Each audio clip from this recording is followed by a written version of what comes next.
It's going to take time to get the stench off this team.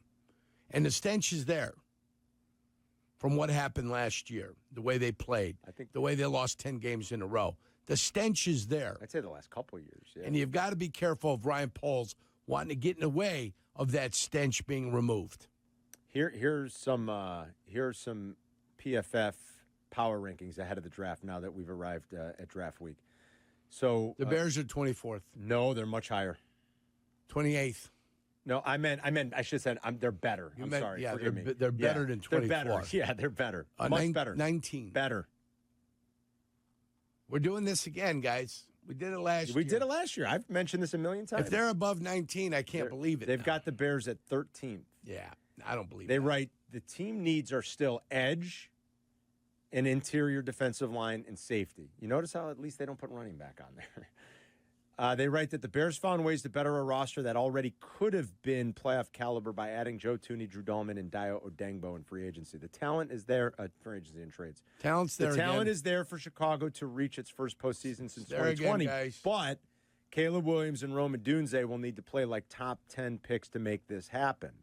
Overall, it's easy to be bullish on a new-look Bears team with Ben Johnson calling the shots, especially with what's expected to be a new high-profile running back. But there could be growing pains for a first-time head coach on a big stage. So there's like a little bit of a hedge there. Yeah, they could be a playoff team. The problem is that Ben Johnson's going to take some time to get the stink off this team. It's going to take time to get the stench off this team. And the stench is there from what happened last year, the way they played, the way they lost 10 games in a row. The stench is there. I'd say the last couple of years, yeah. And you've got to be careful of Ryan Poles wanting to get in the way of that stench being removed. That's all I'm saying. Yeah. So we'll see how it happens. We'll see how it goes. Your top 10 in terms of pre-draft power rankings for PFF, the Eagles 1, the Lions 2, the Ravens 3, the Chiefs 4, the Bills 5, the Commanders 6, man. The Rams 7, the Vikings 8.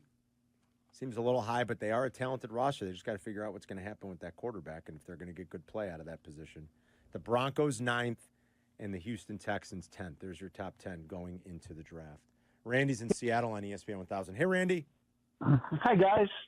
What's up, buddy? Good to talk to you. Hey, good to talk to you as always. You too. Carm, quick question for you. Why on the Kentucky trip is it Illinois residents only?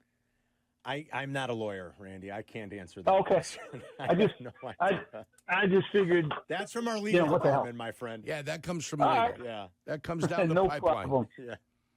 I got to tell you, that partner of yours is a character and a half. Yes, he is. So, Yerk, I want you to listen.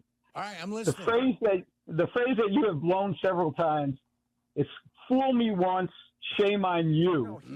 Fool me twice, shame on me." No, we know we're doing that as like a riff off of the former president. The former president, George Bush. Yeah, we did that. We do that on purpose. Yeah, George W. butchered that. Yes. So we kind of are making fun of George W. Bush. That's intentional. But I like the way you've got the correct version of it because I've said it wrong so many times. I don't even know what the correct version is. You can't get fooled again. Yeah.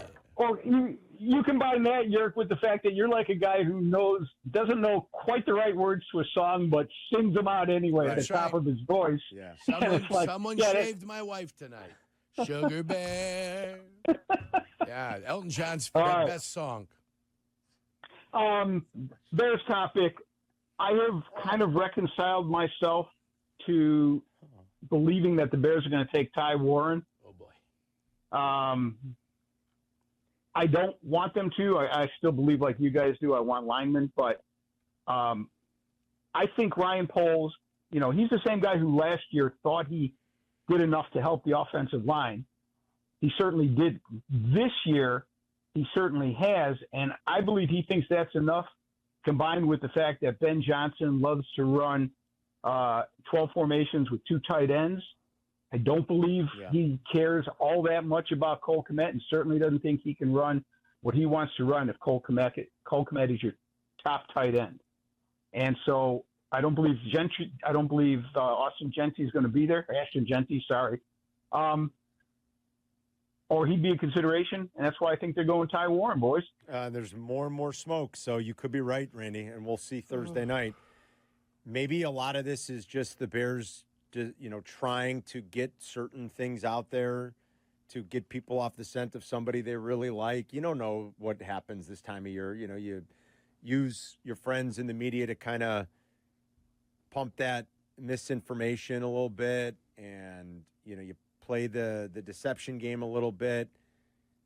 Maybe they don't really like a skill position player as much. They just want people to believe that. Maybe they do want to make sure that Calvin Banks is there for them at 10. I really have no idea.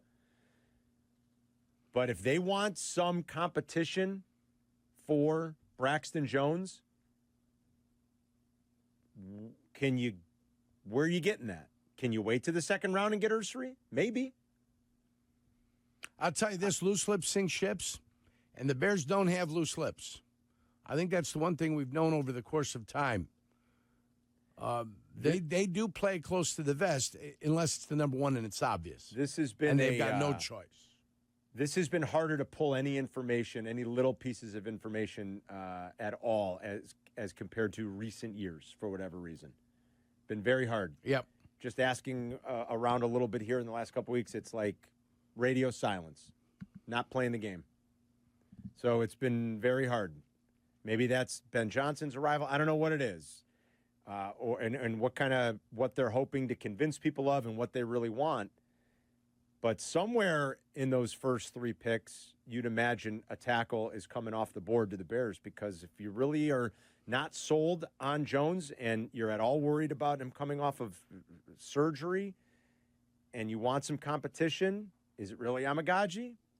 Not so sure it is. I think that player is still out there in this draft to be taken by the Bears. And where do they do that? Is it 10? Is it 39? Is it 41? 312-332-ESPN. If you've got a thought or an opinion, ring us up. Players of the weekend coming up next. You're listening to Carmen and Jurko on ESPN.